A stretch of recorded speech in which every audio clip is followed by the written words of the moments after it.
Missouri School of Journalism. Welcome to Global Journalist. I'm Jason McClure. Back in 1950, Kenya's largest city, Nairobi, was a sleepy colonial town of about 100,000. But as tens of thousands of people from the countryside began to move to the city, the Kenyan capital grew and grew fast.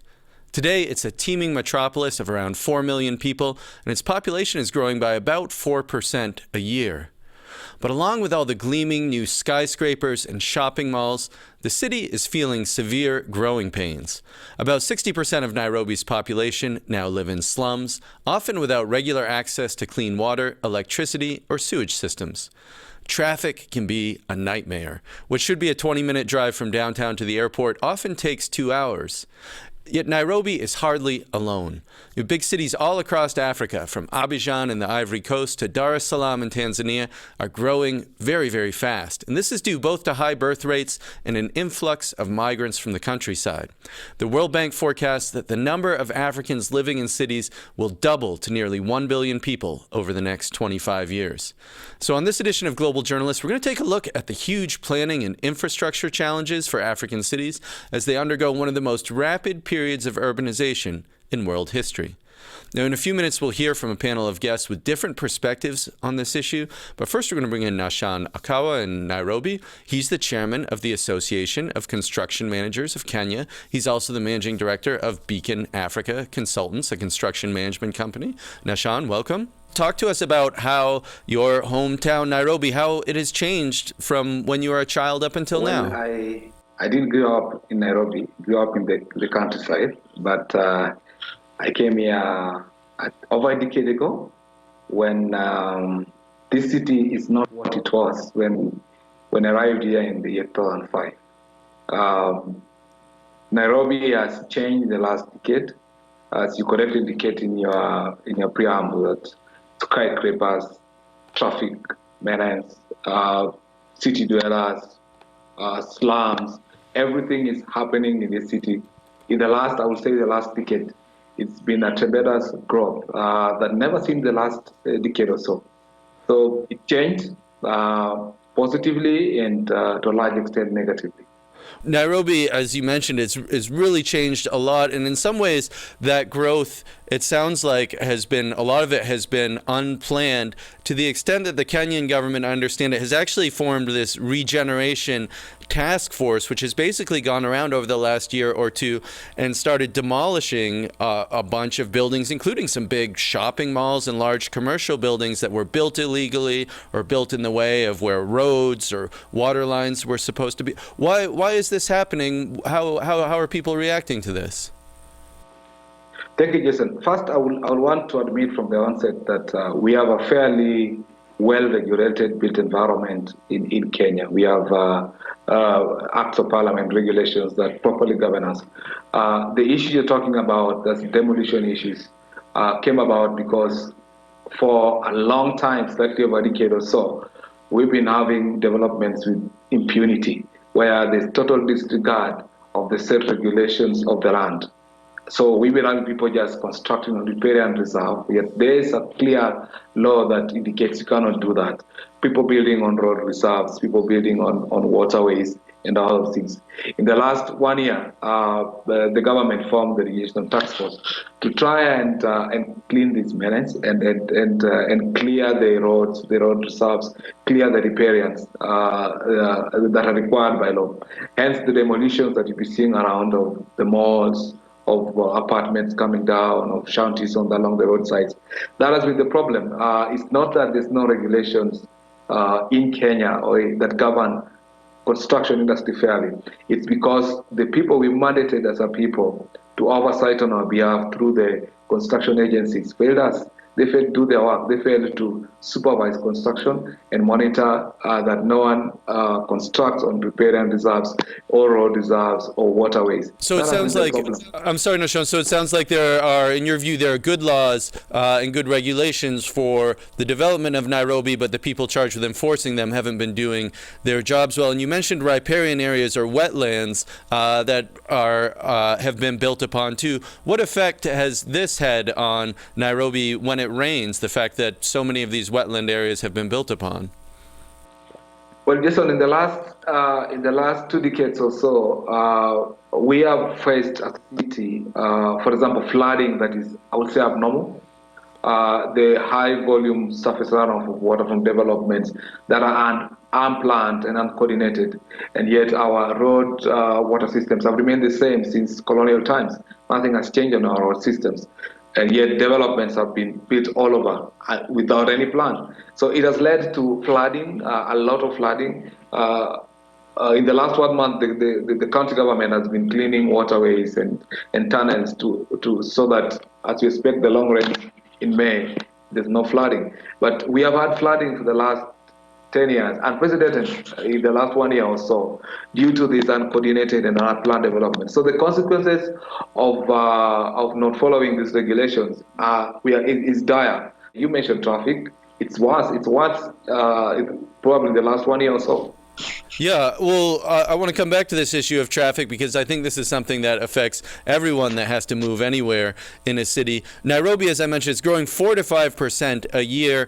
More than half of the population already lives in slums where people don't necessarily have regular access to running water, to sewage facilities, to electricity. As more and more people are moving to Nairobi because of the amount of jobs there, the opportunity there, what needs to happen to make sure that there is adequate housing for people when they come?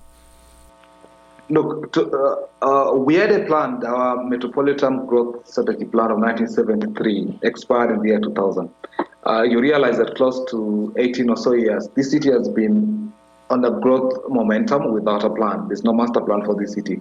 Our zoning regulation is outdated. It's done during colonial times. It can't be implemented now. So what has happened? We have had developments that are coming up without any zoning regulation guideline to those developments. Hence the effect of the traffic. We've had traffic on areas in Nairobi where traffic never happened before. Remember, Nairobi is experiencing a very high urbanization, almost 500,000 people yearly, and a high population growth rate. These two has exerted a lot of pressure into the infrastructure of the Nairobi system, and roads is no exception. So we are building, people are coming to the city, the growth is going up, yet our infrastructure system is not working. Hence, the slums coming up because still our poverty levels are still going down. So the city is growing, incomes levels are low. There's no infrastructure to cater for those growth. What happens? The traffic grows up, the slums grow up. Well, Nashanakawa, thanks so much for taking the time to join us. Thank you. This is Global Journalist. On today's program, we're talking about the big challenges for African cities as they undergo rapid population growth. The number of Africans living in urban areas has grown rapidly in recent decades and is expected to double again in just 25 years. To broaden our discussion now, we're going to bring in 3 experts who've been tracking this issue closely. Joining us from Cape Town, South Africa, is Nancy Odendaal. She's the chairwoman of the Association of African Planning Schools. She's also a professor in the School of Architecture, Planning and Geomatics at the University of Cape Town. Nancy, welcome. Thank you so much. Also with us in the Ugandan capital, Kampala, is Priya Menaring. She's a countries economist for the UK-based International Growth Centre. Priya, welcome. Thanks, Jason. And on the line from London is Zoe Tabari. She's the property rights editor for the Thomson Reuters Foundation. Zoe, welcome. Thanks for having me, Jason. Well, it's a pleasure to have all of you. Nancy Odendaal, if I could start with you. African cities are hardly alone in facing these planning challenges. You know, many of the problems they have are a result of decisions made by their own local and national governments. But some of these problems also seems like they're a result of how these cities were laid out by colonial governments 60, 70 years ago. Talk to us about how this has created some problems as the cities have grown. Yeah, I mean, these cities were planned to be segregated, right? They were planned to essentially serve the colonial elite. And of course, after many countries gained their independence, we needed a kind of new strategies to deal with the growth of cities in Africa. And basically what a lot of these African countries were stuck with then were old planning tools, old colonial planning tools to plan for the future of cities, which were, I highly and still are highly ineffective. I mean, you heard Nashon earlier on. The city of Nairobi was working with a plan that was prepared in 1973, which is probably one of the more recent plans that get used in many African cities to plan for the future of its kind of urbanization. Well, Priyam Manwaring, if I could bring you into this, you're in the Ugandan capital, Kampala, which is right on the shores of Lake Victoria.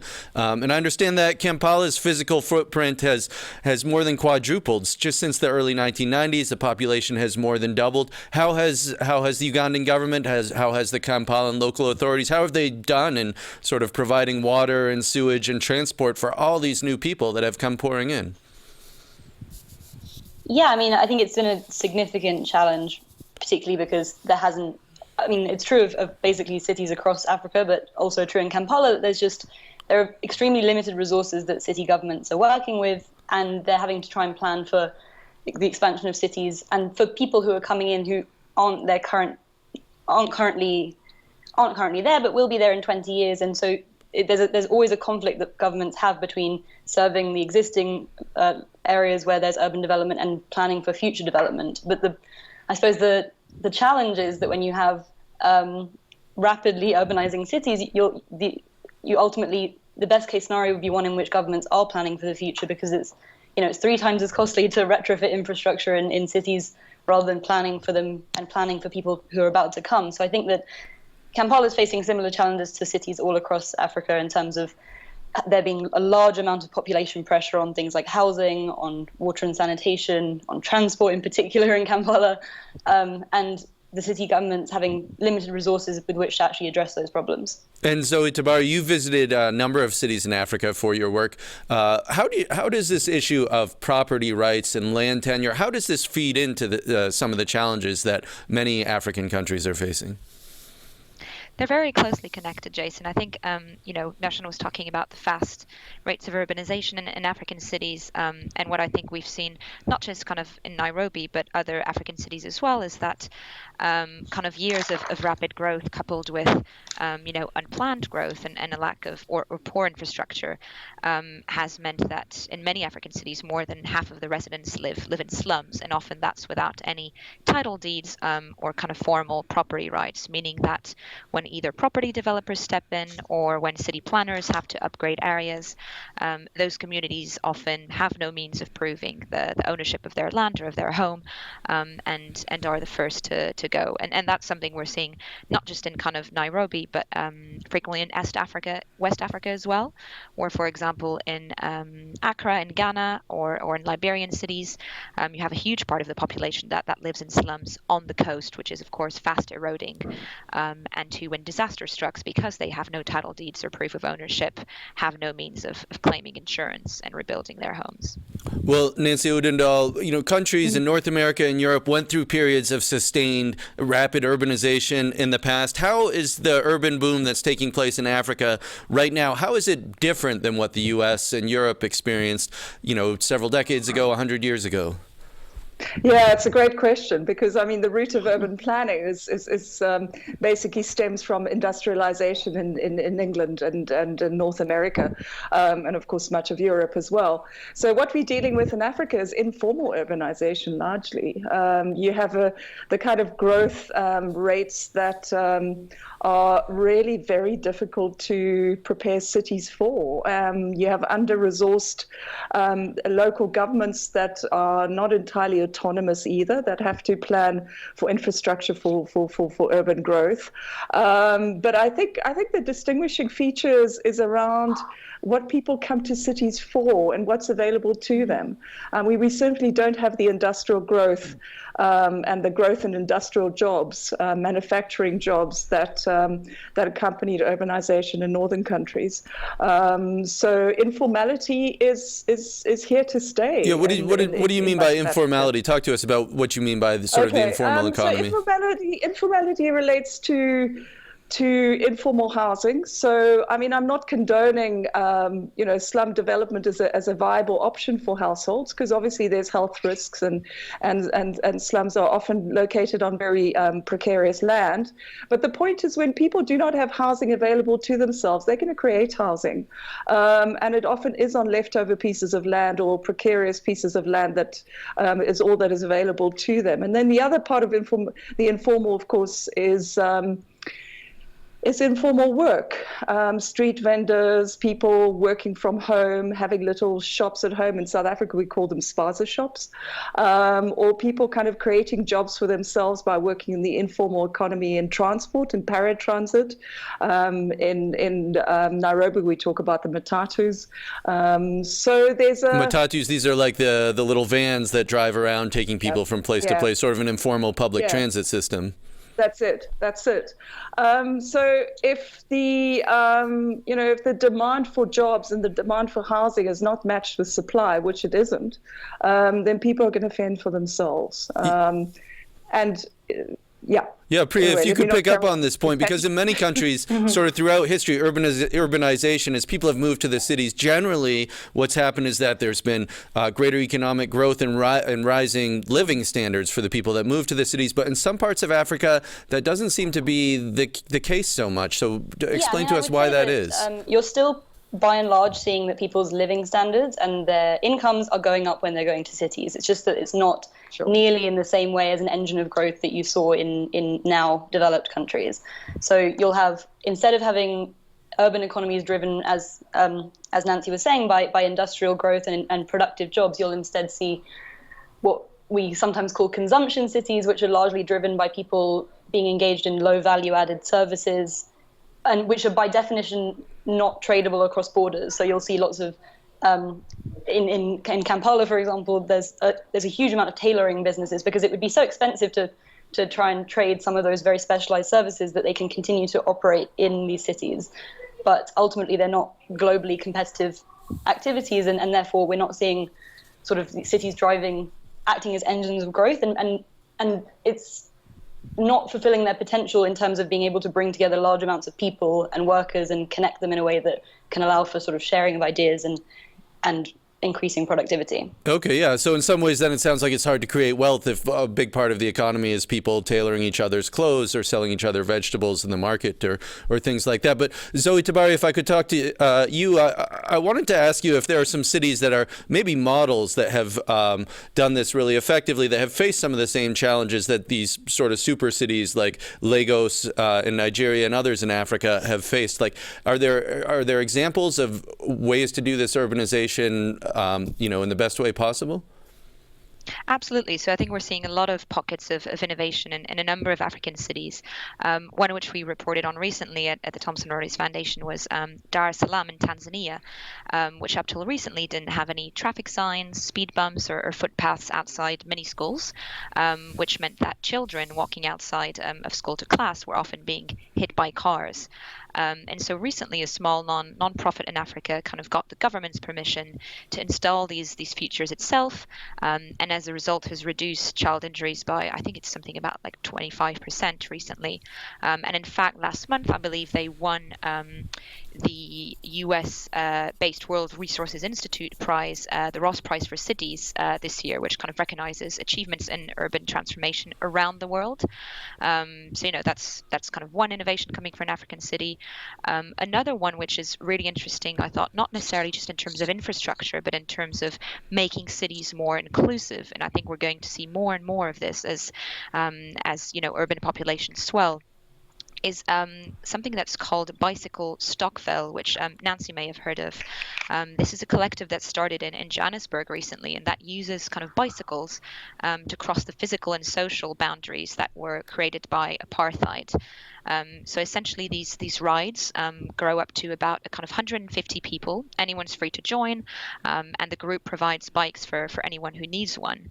And the idea behind it is to try to help young people living in townships overcome the limitations imposed on them by apartheid urban planners through things like cycling, art, and music.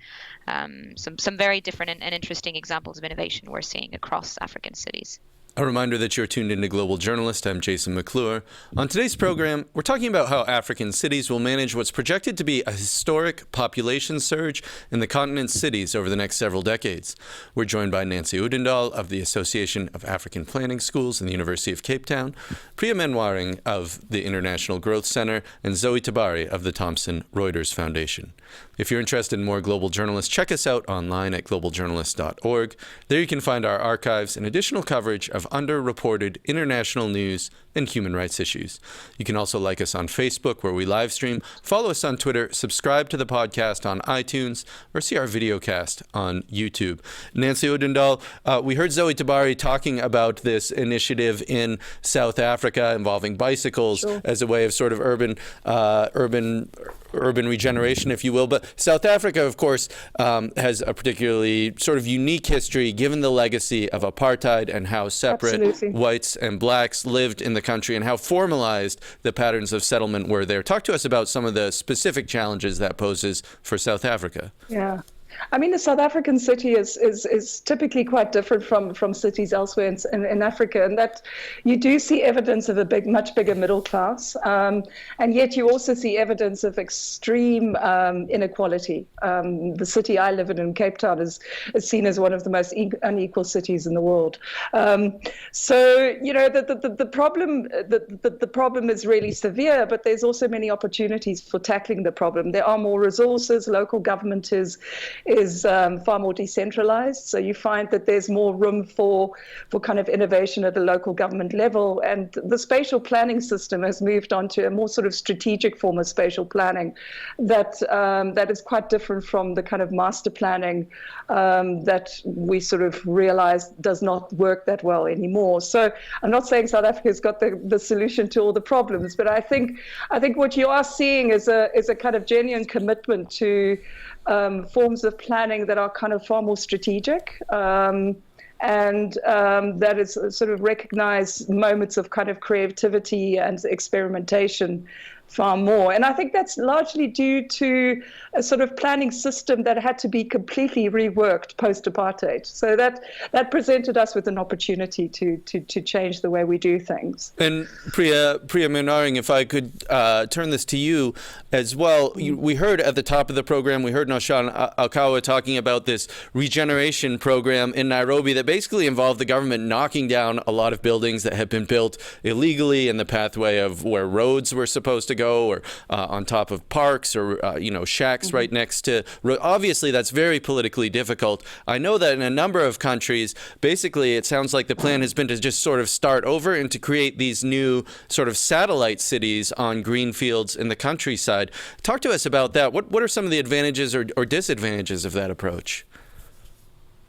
Yeah, I mean it's a good question. I mean, I would be wary of. I don't know of that much evidence around comparing these initiatives to build whole new cities. The ones that I've heard of are largely around, moving administrative capitals of countries to different areas. But as far as I'm aware, there aren't a huge amount of cases of success of trying to rebuild cities entirely anew, and instead, it seems to me at least to be a more sustainable solution. If you're thinking about cities that you currently have that are extremely difficult to plan around, and I think that some combination of planning for future expansion of those cities that is happening whether governments like it or not is extremely important. So doing things like there were World Bank type what's called sites and settlement schemes that were piloted in the 1970s that are now showing results in countries like Tanzania, where you basically just provide the basic infrastructure for future expansion of the city. So just roads, maybe property rights, and basic water and sanitation, for example. And so you provide kind of the basic plan for expansion of the city, but then allow people to privately invest. So some combination of providing that skeleton of development for current cities, whilst also using there are lots of innovative schemes that cities are now using to replan areas within a city that don't rely on these sort of large-scale land acquisition and where people are displaced from their homes. So in Kampala, for example, the city is, I think, quite successfully implementing land readjustment schemes, which are basically where the government will agree with private landowners that if private landowners voluntarily give up part of their land to the city, that the city can use the collectively donated land to provide a road that will service a neighborhood, for example. So it's these sort of win-win solutions where individuals are able to retain ownership and live in a certain area, but then still get adequate services for that, for living and productivity of the city. And Zoe Tabari, if you could pick up on that point, also about satellite cities. I understand that these have been built in a number of different countries, in Tanzania, in Kenya, some other places as well, Rwanda. What do you make of this effort to sort of start anew and have sort of brand new planned cities and developments? I mean, I think they certainly show a willingness from governments and urban planners to, upgrade cities, prepare them for future challenges, the twin challenges of climate change and urbanization. I think so far, though, at least on the ones we've reported on at TRF, we've seen a mixed reception. So starting in Kenya, for example, with Tilisi or Tatu City in Northland City, while developers say that they kind of will provide homes, offices, kind of schools, and more so, a new lifestyle experience, as they call it, to residents. Critics have said that they have warned that they could not only increase inequality, but that they're also allowing government to kind of neglect its commitment to building affordable housing. So in Kenya, for example, I think the government had committed to building something like 2 million affordable homes that it needs to meet housing deficit and stem the growth of slums. And critics of Tilisi and those other satellite cities are saying that this could kind of further delay the building of those homes. And interestingly, I think when you look at kind of other countries, even outside of the African continent, you've had similar criticisms. So in just 100 smart cities, for example, looking at Lavasa, or say in Toronto's new kind of waterfront neighborhood, which is designed to be entirely its first kind of smart city neighborhood, that you're kind of also getting criticism on rising inequality. So the danger is they become kind of like gated compounds for the middle class, for the upper middle class. I was going to say criticism you're seeing elsewhere, and which may kind of be the case with African satellite cities, is privacy concerns as well. So for example, in satellite cities which try to make more use of technology and to kind of gather residents' data or crowdfund their data, increasingly we're seeing hearing concerns about what could happen to that data and whether it could be sold either to corporate entities or used by the government to other ends. And Nancy Odendaal, we're just about out of time, but in just about 30 seconds, what are one or two things that you think we could really be focusing on, that governments, aid agencies could be focusing on to address this problem over the next 10, 15 years as we're expecting this huge wave of population growth in cities? Well, I think sort of governments and city planners need to get real about what African urbanization looks like, and understand that it's not going to look anything like what's going on or what used to go on in North America and Europe with regards to the first wave of industrialization. And I think the second point I want to make is I would argue as a city planner that the solution lies in mobility systems. You build more roads, you get more cars, you get more traffic. If you start looking quite seriously at the interface between mobility systems and land use planning, you start getting cities that actually work. And you see examples of that in Latin America, such as Bogota and Curitiba. Well, we're out of time for this edition of Global Journalist, a production of the Reynolds Journalism Institute at the Missouri School of Journalism and KBIA Mid-Missouri Public Radio. Many thanks to Nashana Kawa, Nancy Odendaal, Priya Menwaring, and Zoe Tabari for joining us. Our assistant producers this week are Seth Bodine, Lara Cumming, and Michelle Stoddard. Idem Kasaye is supervising producer. Megan Smaltz is visual editor. Aaron Hay is audio engineer. Travis McMillan is director. For all of us at Global Journalist, I'm Jason McClure. Thanks for tuning in.